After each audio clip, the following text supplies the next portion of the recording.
10th പ്രിലിംസിൻ്റെ രണ്ടാമത്തെ stage exam എഴുതാൻ തയ്യാറാവുന്നവർ ശ്രദ്ധിക്കുക. അതിൻ്റെ ഭാഗമായിട്ടുള്ള പ്രിപ്പറേഷനാണ് നമ്മൾ നോക്കുന്നത്. അതായത് ഫസ്റ്റ് സ്റ്റേജിലെ ക്വസ്റ്റ്യൻസും അതുമായിട്ട് റിലേറ്റ് ചെയ്ത് വരുന്ന പോയിൻറ്സുമാണ് ഈ വീഡിയോയിലൂടെ നമ്മൾ ഡിസ്കസ് ചെയ്യുന്നത്. ഓക്കെ, അപ്പോൾ നമുക്ക് ക്ലാസ്സിലേക്ക് പോകുന്നതിന് മുമ്പ് മിഷൻ LDCയുടെ PDF ബാച്ച് സ്റ്റാർട്ട് ചെയ്തിട്ടുണ്ട്. നിങ്ങൾക്ക് താല്പര്യമുള്ളവർക്ക് ജോയിൻ ചെയ്യാം. മന്ത്ലി 99 ആണ് വരുന്നത്. Previous year question and explanation, current affairs and related facts, daily exam ഇങ്ങനെയാണ് പ്ലാൻ ചെയ്തിരിക്കുന്നത്. അതുപോലെ 10th പ്രിലിംസിൻ്റെ PDF നോട്ട് അവൈലബിൾ ആണ്. താല്പര്യമുള്ളവർക്ക് 9496822117 എന്ന നമ്പറിൽ വാട്സപ്പ് ചെയ്യാനാണ്. ഓക്കെ, ഇപ്പോൾ 10ാമത്തെ ചോദ്യമാണ് ഡിസ്കസ് ചെയ്യുന്നത്. രണ്ടാം ബുദ്ധൻ എന്ന് വിശേഷണമുള്ള സാമൂഹ്യ പരിഷ്കർത്താവ് ആര് എന്നായിരുന്നു ചോദ്യം. അപ്പോൾ ശ്രീനാരായണ ഗുരുവാണ് രണ്ടാം ബുദ്ധൻ എന്ന് വിശേഷണമുള്ള സാമൂഹ്യ പരിഷ്കർത്താവ് എന്ന് പറയുന്നത്. അപ്പോൾ ഇങ്ങനെ രണ്ടാം ബുദ്ധൻ എന്ന് ശ്രീനാരായണ ഗുരുവിനെ വിശേഷിപ്പിച്ചതായിരുന്നു വെച്ചാൽ ജി ശങ്കരക്കുറുപ്പാണ്. ഓക്കെ, അപ്പോൾ ജ്ഞാനപീഠ പുരസ്കാരം നേടിയ ആദ്യ മലയാളിയാണ് ജി ശങ്കരക്കുറുപ്പ് എന്നറിയാം.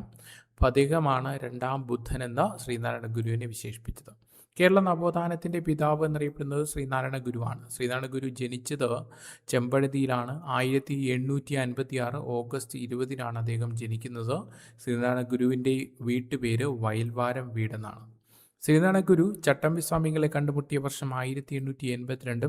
ശ്രീനാരായണ ഗുരുവിൻ്റെ ആദ്യ രചനയാണ് ഗജേന്ദ്രമോക്ഷം വഞ്ചിപ്പാട്ട്. ഒന്നുകൂടെ ശ്രദ്ധിക്കുക, രണ്ടാം ബുദ്ധൻ എന്ന വിശേഷണമുള്ള സാമൂഹ്യ പരിഷ്കർത്താവാണ് ശ്രീനാരായണ ഗുരു. ശ്രീനാരായണ ഗുരുവിനെ രണ്ടാം ബുദ്ധൻ എന്ന് വിശേഷിപ്പിച്ചത് ജി ശങ്കരക്കുറുപ്പ്. കേരള നവോത്ഥാനത്തിൻ്റെ പിതാവ് എന്നറിയപ്പെടുന്നത് ശ്രീനാരായണ ഗുരുവാണ്. ശ്രീനാരായണ ഗുരു ജനിച്ചത് ചെമ്പഴന്തിയിലാണ്. 1856 ഓഗസ്റ്റ് 20. ശ്രീനാരായണ ഗുരുവിൻ്റെ ഭവനമാണ് വയൽവാരം വീട്. ശ്രീനാരായണ ഗുരു ചട്ടമ്പി സ്വാമികളെ കണ്ടുമുട്ടിയ വർഷം 1882.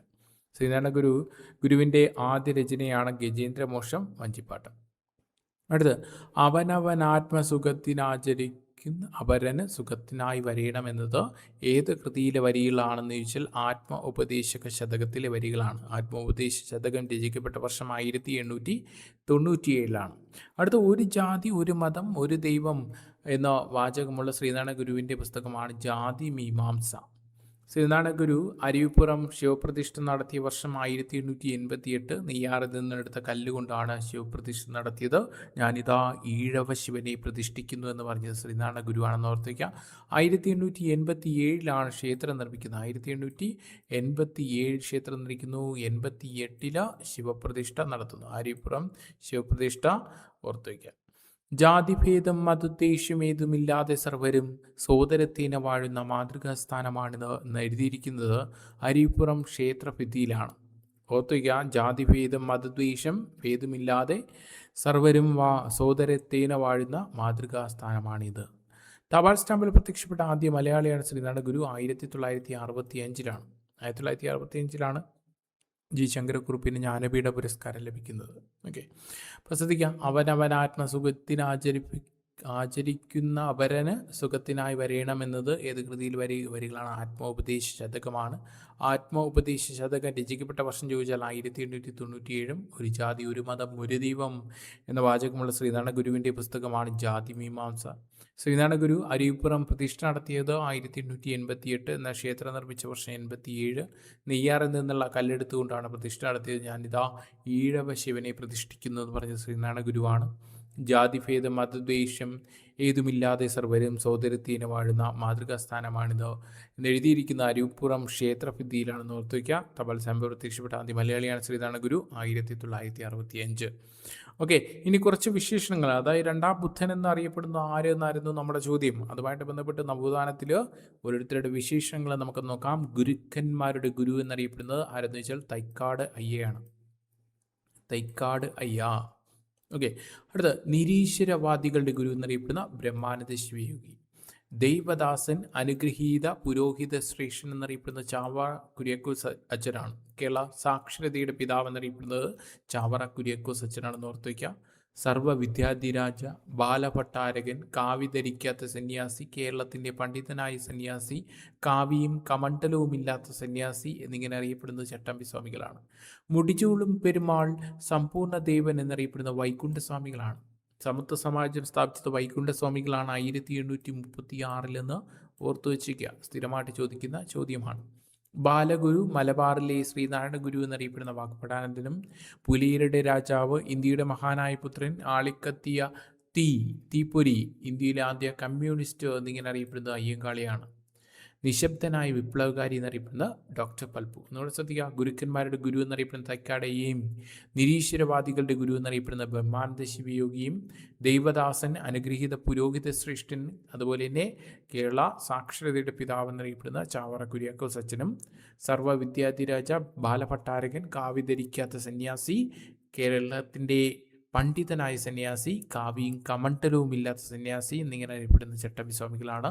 മുടിചൂടും പെരുമാൾ, സമ്പൂർണ്ണ ദേവൻ എന്നറിയപ്പെടുന്ന വൈകുണ്ഠസ്വാമിയും, ബാലഗുരു, മലബാറിലെ ശ്രീനാരായണ ഗുരു എന്നറിയപ്പെടുന്ന വാഗ്ഭടാനന്ദനും, പുലിയരുടെ രാജാവ്, ഇന്ത്യയുടെ മഹാനായ പുത്രൻ, ആളിക്കത്തിയ തീപ്പൊരി, ഇന്ത്യയുടെ ആദ്യ കമ്മ്യൂണിസ്റ്റ് എന്നറിയപ്പെടുന്നത് അയ്യങ്കാളിയും, നിശബ്ദനായ വിപ്ലവകാരി എന്നറിയപ്പെടുന്ന പൽപ്പുവുമാണ്. അടുത്ത അയ്യപ്പൻ മാസ്റ്റർ, കേരളത്തിൻ്റെ ആധുനിക പ്രസംഗകലയുടെ പിതാവ്, പുലയൻ അയ്യപ്പൻ എന്നിങ്ങനെ അറിയപ്പെടുന്നത് സഹോദരൻ അയ്യപ്പൻ അഥവാ ബ്രോ അയ്യപ്പൻ. പാവങ്ങളുടെ പടത്തലവ് എന്നറിയപ്പെടുന്ന AKG ആണ്, AK ഗോപാലൻ. ഭാരതകേസരി, കേരളത്തിൻ്റെ മദൻ മോഹൻ മാളവ്യ എന്നറിയപ്പെടുന്ന മന്നത്ത് പത്മനാഭനും, കേരള ലിംഗൻ, സാഹിത്യ നിപുണൻ എന്നറിയപ്പെടുന്ന പണ്ഡിറ്റ് കറുപ്പനുമാണ്. നവോത്ഥാനത്തിൻ്റെ കവി, വിപ്ലവത്തിൻ്റെ ശുക്രനക്ഷത്രം, ദിവ്യഗോകുലം, കോകിലനാഥം, സ്നേഹഗായകൻ, ഡോക്ടർ പൽപ്പുവിൻ്റെ മാനസപുത്രൻ എന്നിങ്ങനെ അറിയപ്പെടുന്നത് കുമാരനാശാനാണ്. മഹാകാവ്യം എഴുതാതെ മഹാകവിയായ വ്യക്തിയാണ് കുമാരനാശാൻ. കേരളൻ എന്ന് അറിയപ്പെടുന്നത് സുധീശാമൻ രാമകൃഷ്ണപിള്ളയും, കേരള ഗാന്ധി എന്നറിയപ്പെടുന്ന KK കേളപ്പനും, കേരളത്തിൻ്റെ വന്ധ്യവയോധികൻ എന്നറിയപ്പെടുന്ന KP കേശവമേനോനും, തിരുവിതാംകൂറിൻ്റെ വന്ധ്യവയോധികൻ എന്നറിയപ്പെടുന്ന ബാരിസ്റ്റർ GP പിള്ളയും, കേരളത്തിൻ്റെ ആദ്യ കമ്മ്യൂണിസ്റ്റ് എന്നറിയപ്പെടുന്ന P കൃഷ്ണപിള്ളയുമാണ്. ഓർത്തു നോക്കൂ, അയ്യപ്പൻ മാസ്റ്റർ കേരളത്തിൻ്റെ ആധുനിക പ്രസംഗകലയുടെ പിതാവ്, പുലയൻ അയ്യപ്പൻ എന്നറിയപ്പെടുന്ന സഹോദരൻ അയ്യപ്പനാണ്. പാവങ്ങളുടെ പടത്തലവൻ എന്നറിയപ്പെടുന്ന AKGയും, ഭാരതകേസരി, കേരളത്തിൻ്റെ മദൻ മോഹൻ മാളവ്യ എന്നറിയപ്പെടുന്ന മന്നത്ത് പത്മനാഭനാണ്. കേരളലിംഗൻ, സാഹിത്യ നിപുണൻ എന്നറിയപ്പെടുന്ന പണ്ഡിറ്റ് കറുപ്പനും, നവോത്ഥാനത്തിൻ്റെ കവി, വിപ്ലവത്തിൻ്റെ ശുക്രനക്ഷത്രം, ദിവ്യഗോകുലം, കോകിലനാഥം, സ്നേഹഗായകൻ, ഡോക്ടർ പൽപ്പുവിൻ്റെ മാനസപുത്രൻ എന്നറിയപ്പെടുന്ന കുമാരനാശാനാണ്. അടുത്ത കേരളൻ എന്ന തൂലികാനാമത്തിൽ എഴുതിയിരുന്നതായിരുന്നു വെച്ചാൽ സ്വദേശാഭിമാനി രാമകൃഷ്ണപിള്ളയും, കേരള ഗാന്ധി എന്നറിയപ്പെടുന്ന KK കേളപ്പനും, കേരളത്തിൻ്റെ വന്ധ്യവയോധികൻ എന്നറിയപ്പെടുന്ന KP കേശവമേനോനും, തിരുവിതാംകൂറിൻ്റെ വന്ധ്യവയോധികൻ GP പിള്ളയും, കേരളത്തിലെ ആദ്യ കമ്മ്യൂണിസ്റ്റ് എന്നറിയപ്പെടുന്ന P കൃഷ്ണപിള്ളയുമാണെന്ന് ഓർത്ത് വയ്ക്കുക. അടുത്ത സിംഹൻ എന്നറിയപ്പെടുന്നത് C കേശവനാണ്. കേരള വിവേകാനന്ദൻ എന്നറിയപ്പെടുന്ന ആഗമാനന്ദ സ്വാമികളും, കേരള മുസ്ലിം നവോത്ഥാനത്തിൻ്റെ പിതാവ് എന്നറിയപ്പെടുന്ന വക്കം അബ്ദുൽ ഖാദർ മൗലവിയുമാണ്. തിരുവിതാംകൂറിൻ്റെ ചാൻസിന റാണി, അതുപോലെ കേരളത്തിൻ്റെ ജവാൻ ഓഫ് ആർക്ക് എന്നറിയപ്പെടുന്ന അക്കമ്മ ചെറിയാനും, കേരളത്തിൻ്റെ ചാൻസി റാണി എന്നറിയപ്പെടുന്ന ആനി മസ്ക്രീനുമാണെന്ന് ഓർത്ത് വയ്ക്കുക. അടുത്ത ചോദ്യം, 11ാമത്തെ ചോദ്യം ഇങ്ങനെയായിരുന്നു: പ്രാചീന കാലത്ത് ബംഗാളിലെ സോനാർ താഴ്വരയും സിന്ധു താഴ്വരയും ബന്ധിപ്പിക്കുന്ന പാത ഏത് എന്നാണ്? ഷാഹി റോഡാണ്. ഏതാണ്? ഷാഹി റോഡ്. കൊൽക്കത്തെ പെഷ്വാറുമായി ബന്ധിപ്പിക്കുന്ന ഈ റോഡ് ബ്രിട്ടീഷ് ഭരണകാലത്ത് ഗ്രാൻഡ് ട്രങ്ക് റോഡ് എന്ന് പുനർനാമകരണം ചെയ്തു. GT റോഡ് ഓർത്തേക്കുക. ചിലപ്പോൾ ഗ്രാൻഡ് ട്രങ്ക് റോഡ് എന്ന് കാണില്ല, GT റോഡ്. നിർമ്മിച്ചത് ശേഷാശൂരിയാണ്. രാജകീയ റോഡ് എന്നറിയപ്പെടുന്നതും ഏത് തന്നെയാണ്? ഗ്രാൻഡ് ട്രങ്ക് റോഡ് ആണെന്ന് ഓർത്ത് വയ്ക്കാം. നമ്മൾ പറഞ്ഞു ഒന്നുകൂടെ നോക്കൂ. സിംഹൻ എന്നറിയപ്പെടുന്ന C കേശവൻ, കേരള വിവേകാനന്ദൻ എന്നറിയപ്പെടുന്ന ആഗമാനന്ദ സ്വാമികൾ, കേരള മുസ്ലിം നവോത്ഥാനത്തിൻ്റെ പിതാവ് എന്നറിയപ്പെടുന്ന വക്കം അബ്ദുൽ ഖാദർ. അടുത്ത് തിരുവിതാംകൂറിൻ്റെ ചാൻസി റാണി, അതുപോലെ കേരളത്തിൻ്റെ ജവാൻ ഓഫ് ആർക്ക് എന്നറിയപ്പെടുന്ന അക്കമ്മ ചെറിയാനും, കേരളത്തിൻ്റെ ചാൻസി റാണി എന്നറിയപ്പെടുന്ന ആനി മസ്ക്രീനുമാണ്. പ്രാചീന കാലത്ത് ബംഗാളിലെ സോനാർ താഴ്വരയും സിന്ധു താഴ്വരയും ബന്ധിപ്പിക്കുന്ന പാതയാണ് ഷാഹി റോഡ്. കൊൽക്കത്ത പെഷ്വാറുമായി ബന്ധിപ്പിക്കുന്ന ഈ റോഡ് ബ്രിട്ടീഷ് ഭരണകാലത്ത് ഗ്രാൻഡ് ട്രങ്ക് റോഡ് എന്ന് പുനർനാമകരണം ചെയ്തു, അഥവാ GT റോഡ്. നിർമ്മിച്ചതോ ശേഷാശൂരിയും, രാജകീയ റോഡ് എന്ന് അറിയപ്പെടുന്നു. അടുത്ത ശ്രദ്ധിക്കുക, ഇപ്പോൾ അതിനെ NH1 രണ്ടായിട്ട് തിരിച്ചിട്ടുണ്ട്. അതിൽ ഒന്ന് NH1 ഡൽഹി മുതൽ അമൃത്സർ വരെയും NH2 ഡൽഹി മുതൽ കൊൽക്കത്ത വരെയുമാണ്. ആധുനിക രീതിയിലുള്ള റോഡ് നിർമ്മാണവുമായി ബന്ധപ്പെട്ട പദ്ധതിയാണ് നാഗ്പൂർ പദ്ധതി. വർഷം 1943. കേരളത്തിൻ്റെ റോഡ് സാന്ദ്രത എത്രയെന്ന് വെച്ചാൽ 517.77 കിലോമീറ്ററും ദേശീയ ശരാശരി 142.68 കിലോമീറ്ററുമാണ്. ശ്രീനഗറിനും മുസാഫറാബാദിനും ഇടയിലാണ് അമർ സേതു സ്ഥിതി ചെയ്യുന്നത്. ഭാരതമാല പദ്ധതി ആരംഭിച്ച വർഷം 2015 ജൂലൈ 31. ഓർത്ത് വയ്ക്കുക. ഒന്നുകൂടെ ശ്രദ്ധിക്കുക. NH1 2000 തിരിച്ചിട്ടുണ്ട്. നമ്മുടെ ഷാഹി റോഡ് NH1 ഡൽഹി മുതൽ അമൃത്സർ വരെയും NH2 എന്ന് പറയുന്നത് ഡൽഹി മുതൽ കൊൽക്കത്ത വരെയുമാണ്. ആധുനിക രീതിയിലുള്ള റോഡ് നിർമ്മാണവുമായി ബന്ധപ്പെട്ട പദ്ധതിയാണ് നാഗ്പൂർ പദ്ധതി. വർഷം 1943. കേരളത്തിലെ റോഡ് സാന്ദ്രത 517.77 കിലോമീറ്ററും ദേശീയ ശരാശരി 142.68 ഓർത്ത് വയ്ക്കുക. ശ്രീനഗറിനും മുസാഫറാബാദിനും ഇടയിൽ സ്ഥിതി ചെയ്യുന്നതാണ് അമർ സേതു. ഭാരതമാല പദ്ധതി ആരംഭിച്ച വർഷം 2015 ജൂലൈ 31. അടുത്ത പോയിന്റ് നോക്കാം. ദേശീയപാത അതോറിറ്റി ഓഫ് ഇന്ത്യ സ്ഥാപിതമായ വർഷം 1995. സുവർണ ചതുഷ്കോണം കടന്നു പോകുന്ന ഇന്ത്യൻ മെട്രോ നഗരങ്ങളാണ് ഡൽഹി, മുംബൈ, ചെന്നൈ, കൊൽക്കത്ത. അതുപോലെ തന്നെ ഈ സുവർണ ചതുഷ്കോണത്തിൻ്റെ നീളം ചോദിച്ചാൽ 5846 കിലോമീറ്റർ, 58,846 കിലോമീറ്റർ എന്ന് ഓർത്തു വയ്ക്കുക. 5846 കിലോമീറ്റർ. തെക്ക് വടക്ക് ഇടനാഴി ജമ്മു കാശ്മീരിലെ ശ്രീനഗറും തമിഴ്നാട്ടിലെ കന്യാകുമാരി തമ്മിൽ ബന്ധിപ്പിക്കുന്നതാണ് തെക്ക് വടക്ക് ഇടനാഴി.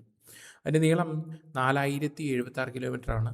കിഴക്ക് പടിഞ്ഞാറ് ഇടനാഴി അസമിലെ സിൽച്ചറും ഗുജറാത്തിലെ തുറമുഖമായ പോർബന്ദറുമായി ബന്ധിപ്പിക്കുന്നതാണ്. ദൂരം 3640 കിലോമീറ്ററും. ബോർഡർ റോഡ് ഓർഗനൈസേഷൻ സ്ഥാപിതമായ വർഷം 1960 മെയ് ആണെന്ന് ഓർത്തു വയ്ക്കുക. നമ്മുടെ ശ്രദ്ധിക്കൂ, ദേശീയപാത അതോറിറ്റി നിലവിൽ വന്ന വർഷം 1995. സുവർണ ചതുഷ്കോണം കടന്നു പോകുന്ന ഇന്ത്യൻ മെട്രോ നഗരങ്ങൾ ഡൽഹി, മുംബൈ, ചെന്നൈ, കൊൽക്കത്ത. ദൂരം 5846 കിലോമീറ്റർ. തെക്ക് വടക്ക് ഇടനാഴി ജമ്മു കാശ്മീരിലെ ശ്രീനഗറും തമിഴ്നാട്ടിലെ കന്യാകുമാരി തമ്മിൽ ബന്ധിപ്പിക്കുന്നു. ദൂരം 4076 കിലോമീറ്റർ. കിഴക്ക് പടിഞ്ഞാറ് ഇടനാഴി അസമിലെ സിൽച്ചറിനെയും ഗുജറാത്തിലെ പട്ടണമായ പോർബന്ദറും ബന്ധിപ്പിക്കുന്നു. ദൂരം 3640 കിലോമീറ്റർ. ബോർഡർ റോഡ് ഓർഗനൈസേഷൻ സ്ഥാപിതമായ വർഷം 1960 മെയ് മാസമാണെന്ന് ഓർത്തിരിക്കുക. ഓക്കെ, അപ്പോൾ അടുത്ത ഭാഗത്തിൽ അടുത്ത ചോദ്യമായിട്ട് വീണ്ടും കാണാം. Thank you.